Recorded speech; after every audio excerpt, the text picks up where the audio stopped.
I'm Zane Lamprey. In this episode, I go 3 sheets to Newcastle. I drink Newcastle beer, I drink real ale, and I have some guys spin around me with swords. It's a good show, and I don't know how to get out of it. Ow, ow, ow.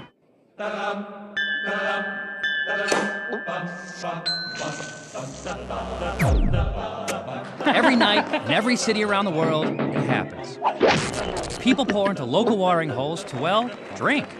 It's my mission, that's me, to traverse the globe, getting to know these different people and their drinking customs. Bellying up to the bar, and with any luck, making some new friends.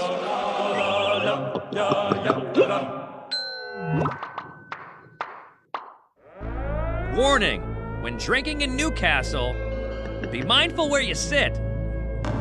What? This is the one. That's the one. Yeah. Yeah. What? You'll see more of that later. Stop it, Tom. Am I haunted now? But first,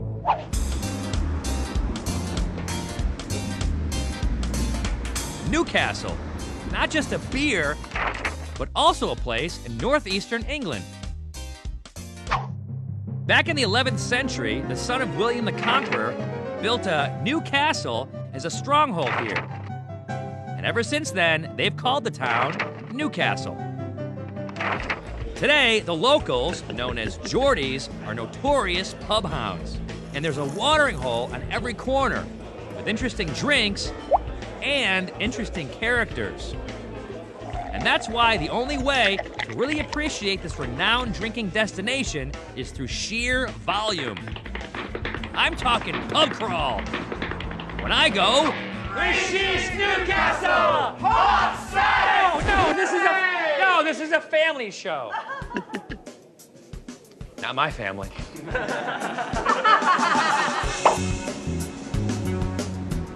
Newcastle is a football kind of town. That's soccer to you and me. And in honor of that, we kick off this pub crawl across the street from the stadium where Newcastle United plays, at a bar called the Strawberry. I'm here with John Beresford. Like, you guys don't know who this is. Daft wankers. Known as the Bez in these parts, John played for Newcastle United from 1992 to 1998. He's a legend. That's it. A legend for Newcastle United. As for what he drinks, you're probably thinking a Newcastle ale, right? But think again. That's right. You know, I love a Budweiser. Who? When in Rome. Budweiser, is that What right? the hell is that? What is that? That sounds fun and fancy. Yeah. It's a Budweiser. Yeah. He's a king of beers kind of guy. But as an out-of-towner, he thinks I should have the local favorite. Newcastle Brunel. Oh, yeah. Oh, yeah. Savoured. Did you expect me that I had never had Newcastle Brown? I don't know. I didn't know if you'd actually tasted it or This not. is one of my favorite beers. Yeah? Not only do I like Newcastle, I happen to know all about it. Here at the brewery, where Newcastle Brown Ale is made, the entire process is automated. So this is like the bridge.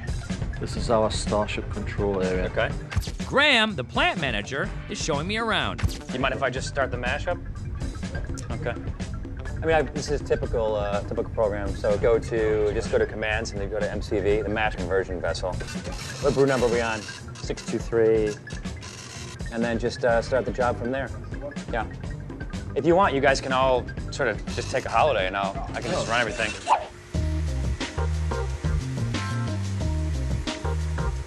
Now, water and malted barley are pumped into the mash conversion vessel. This is my beer. It's your beer. You started that off. How long does it sit here for? About 25 minutes. The mixture, or mash as it's called, will be pumped into giant fermentation tanks where it becomes a fermenting porridge called wort. At what point can I taste it? After it's been filtered. Let's go to that room. Steve, the quality control expert here, pours me a sample that's been fermented and filtered.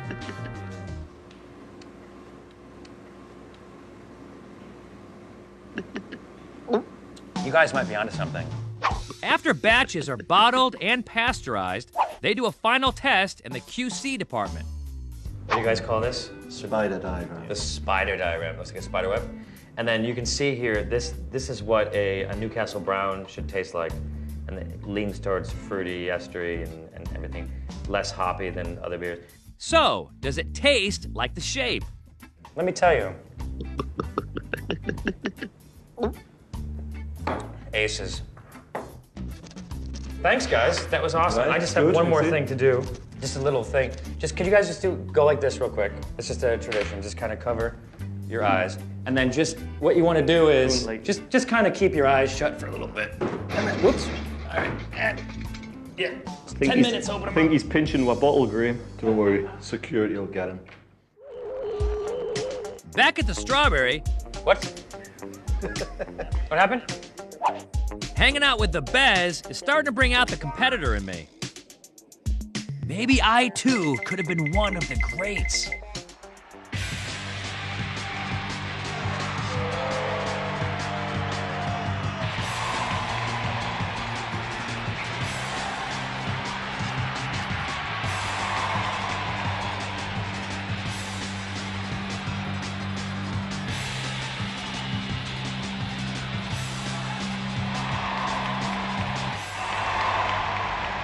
Of course, the Bez is probably a little better at football than Eric the Sound Guy. So maybe I should stick to what I know best. Do you want to have a chugging contest? What's a chugging? See who can drink the beer the fastest? I'll have a go. Yes, he'll have a go, but only on one condition. I can chug I'll tell you what. I'm gonna chug, and then we're gonna have And then we're running. have an actual race. Yeah, we combine a bit of athleticism in. Is that good? That's fine. Yeah? On your mark, Oh, Yeah. set. go. Hey! You said you picked it up before you said go. No. It's a You can't professional. do that. It's a professional. Go on. Go.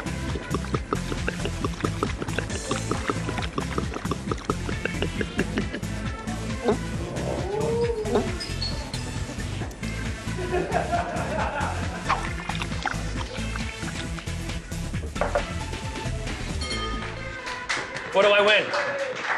You win. Okay, I wasn't expecting this, but apparently I do win something. This is for you. Are you serious? This is for you. Nah, don't even dare touch it. What? Right? You just said I won it. That is special. Whoa! That is special, by the way. Not only that, I want to touch it. you've got to kiss the badge. I'll kiss the bitch. There you go. Right. Did you know I was gonna win? Nah, I'd have took that home if I'd have won. You think I'm And joking? this is your number. That was my number. And then instead, you made it the show. You put three sheets on I it. said he but they put sheets. My very own, customized, Newcastle United 3 sheets jersey. Now we have to do our other thing. Well, Let's go. yeah, we got to do it. All right. Right.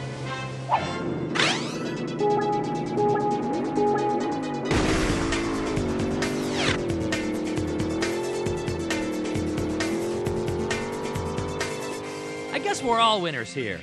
And now, proudly bearing my Newcastle colors, I must be moving on. Coming up, one of Newcastle's most revered drinking haunts. And that's when Charlie the ghost got really annoyed, really angry. Really?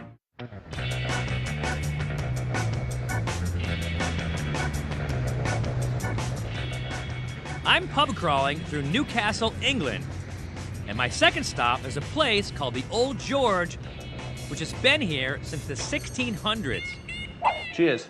Cheers. The guy I'm drinking with is local historian Tom Keating, which gets me thinking, now might be a good time for you, the viewer, to partake in something I call getting drunk off history. Every time Tom reveals a new historical tidbit, you drink. One of the historic stories associated with this goes right back to the time of King Charles I in the 1600s. Okay. 1646, he was actually here. And he used to come in here and enjoy a beer. In the 1600s. In the He would come and drink in his 1646, pub. 1646, he used to come Wow. here after a game of golf. He was looked after in the city. He wasn't a prisoner, but he was held captive in the city, but he was quite free to wander. That was after he dismissed Parliament. That's right, that's And right. then reinstated Parliament when he Yes, sort that's of right. started And to break? eventually he led the civil wars. And he used to come and he used to sit in this pub in one particular chair. A haunted chair? Yes. And you're sitting on it, actually. What? Yes. That's... Stop it, Tom! Am I haunted now? No, no, you're not haunted, don't worry. But this room is called the King Charles room because of that. So the history of this, the ghost of King Charles is supposed to haunt this place. And this chair you're sitting on is the chair that he used to sit on. This chair is 400 years old? Yep, more than 400 years old. In the 1970s, the chair was taken away and repaired because it wasn't in very good condition. And that's when Charlie the ghost got really annoyed, really angry. Really? And would often throw things around in this room. So with things like beer mats and... Notepads? By any chance? It's Cute, Curtis. Okay, in the spirit of preventing you, the viewer, from getting too drunk off history, I think it's time to move on to other things. I'm gonna mosey on my way. Cheers. And try not to get anything thrown at me on the way out. Good. And what I'm moving on to is a pub called the Crown Posada. It's a drink with a couple of real ale hardliners. Bill, the head barman, and Alistair, the ale aficionado. Your normal keg beer is dead. This has had the life pulled out of it with, by pasteurization. Yeah. This has got natural carbonation. There's no artificial carbonation at all. Which one should we kill first? This guy? This is called Hadrian Brewery. This is, I'm assuming, based on the wall, Hadrian's Wall, which was the northernmost front of the Roman Empire. Does that impress the out of you or what? Hey. Roman Emperor Hadrian had a wall built around 122 AD. It stretches from the west coast of England, just below modern-day Scotland, to the town of Wallsend, a few miles northeast of Newcastle. All right, cheers. Cheers.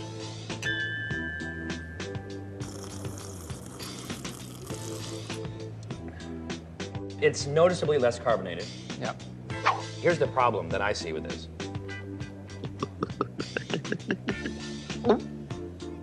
No bubbles. It's much easier to go through them. Yeah. Well, this is why this level alcohol is 3.8. 3.8. Usually, you just call it a session beer because you can have a session on it, Well, and it's not gonna knock your head really, you know, unless you have 25 pints. Okay, so it's easy to pound. Now, time to sip it for flavor. What I find with that one is the malt predominates. Yeah. Simple historical fact that hops don't grow in this sort of colder region. So to bring them from the south of England, they're a bit more expensive. So typically northern beers are made fewer hops, more malt. Alistair doesn't think my session will be complete without tasting one of his favorites, the more hoppy Rivet Catcher, named after some tough guys from the old days of the Newcastle shipbuilding industry. The guy would be up on a scaffold, probably about 200 feet yeah, above ground level. putting the rivets into the ship. Somebody would heat the rivets up to white hot, Yeah. throw them with a sling. It'd go into the bucket, grab it, throw it in the hole, Bang it in, yeah. bang it in, and it starts to expand. Yeah. And so Yeah. that was the rivet catcher. Yeah. That guy's badass, Yeah. right? You know, This better be a badass beer, is all I can say. there's a grassy aroma to it, Yeah. and you get that on a first sort of mouthful. Then it develops a It's a bit fruity slight as well. malty, fruity, a lot of fruit in there. The smell is grassy, sort of vegetable-y, and then fruity, and then the taste is very, very hoppy. Yeah.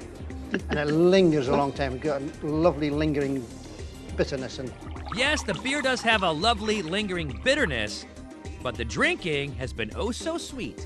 Thank you, sir. Thank you. Cheers. Cheers. Thank you, Alistair.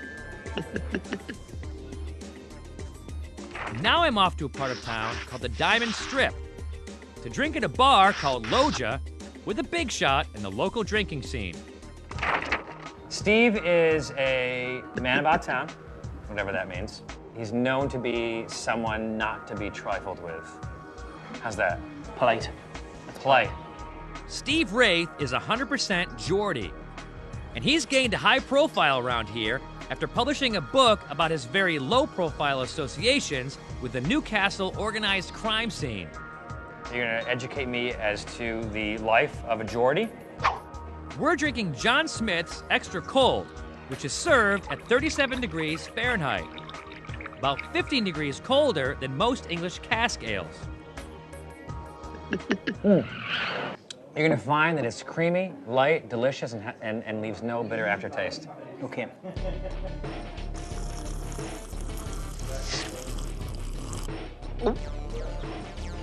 Wow. That's great, John Smith's. It's pretty good. Yeah, maybe better than me. A little bit. Okay, he's good. I'll give him that. Now, would I make a good Geordie? Time to whip out the 3 Sheets book of local slang. First off, how a Geordie agrees with someone. Why, I man. Man? Yeah. Why I man? Nice pint of John Smith's, that. Why man? Now, how to get a Geordie to follow you somewhere. And how means come on. So it means like, come on, man. Yeah. How Away, man. Away. Finally, how to tell a Geordie you're about to go bar hopping. If you're going out on a night out, Yeah. I'm gunning to the tune. Oh, I'm going out on the town. Yeah, I'm gunning to the tune. I'm gunning the tune. I'm gonna tune. Gunning the tune. All of this Geordie talk probably has you wondering where the word Geordie came from. Professor, help us out with this. Why, yes, Dave. The etymology, that means origin of the word for you uneducated masses, is unclear. However, one theory holds that during the Jacobite Rebellion of 1745, many Jacobites began calling the people of Newcastle Geordies because of their loyalty to King George II. Another popular belief is that the term came about when local miners used so-called Geordie lamps, named for their maker, George Stephenson, rather than the more common Davy lamps, named for their maker, Humphrey Davy. Interesting. Nice pint of John Smith's, that, isn't it? Why man? Gonna tune. How man? Coming up, cocktails with this guy.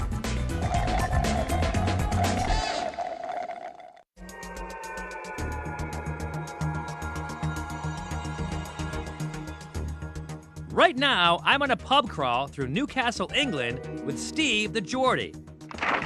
He's taking me to my 5th bar of the day called Popolo to drink with a buddy of his. This is your buddy here? Yes, This is Mickey. He's a chef at a local restaurant, and he's not on his first or his last drink of the night. The reason we're here is because up until now, I've only been in pubs drinking beer. But these guys think it's important to point out that there's another side to Newcastle's drinking scene. This is the new kind of culture in Newcastle. Okay.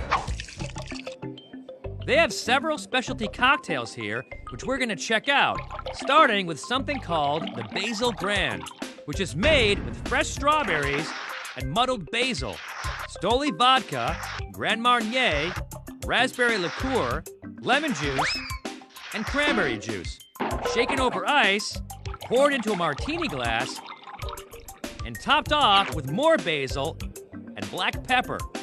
Down and one, down and one, come on. Down and one, come on. No? That's actually all right. Yeah, it's not so bad. You look surprised. Surprise, man. I must admit, I disagree with putting anything like that in the drink. I know it's arty-farty for me, that. I would object to that. Yeah, it's already farty to me too. I object to it. Wow, it worked. Cheers. Cheers. Down the hatch. Bye-bye.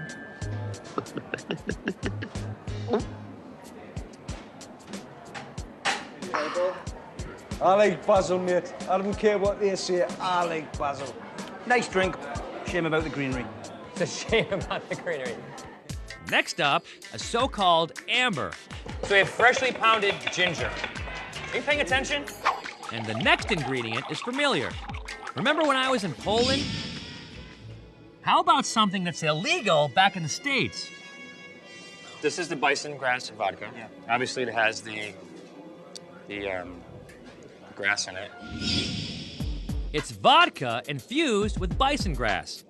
You can get a modified version of it in the States, where the blood-thinning compound in the bison grass is not present due to FDA regulations. Okay. What's next? This is 40 proof apple schnapps, then apple juice, and some ginger syrup, shaken with ice, and poured over ice. Let's have some of that.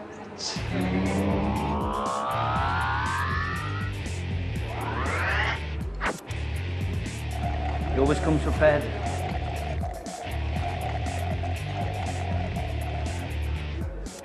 No, I think I'll just take mine if that's all right. Thanks.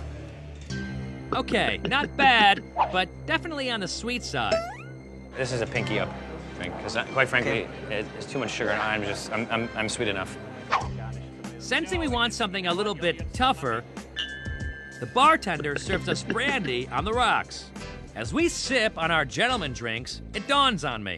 I've been to 5 bars over the course of about 10 hours. Tomorrow could be painful, but probably not as painful as it's gonna be for Mickey. You know what? Get it out of your system. Get it out. I wonder what kind of shape he'll be in. Here, chef, will you chef me up like a hangover breakfast? And that'll be our hangover cure? Definitely. Awesome. All right, I'll see you tomorrow. Thanks, Mickey. Cheers. Just when I think the night is over, Steve realizes that no drinking excursion to Newcastle is complete without at least one drink at a bar called the Cumberland Arms. Why come here? It's because the entertainment is a cut above the rest. A cut above the rest. Yeah. What does that mean? Have a look for yourself. These guys are called rappers. No, not as in hip-hop, as in the ancient form of dance involving stomping and swords that has its roots right here in Newcastle.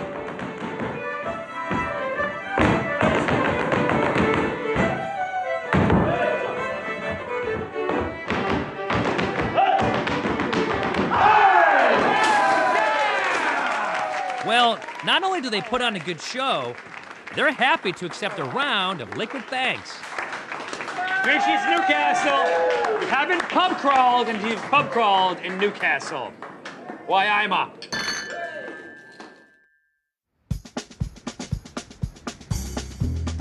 It's the next morning, and after hopping 6 bars in one day, I'm hoping that the breakfast Chef Mickey promised me last night might do some good.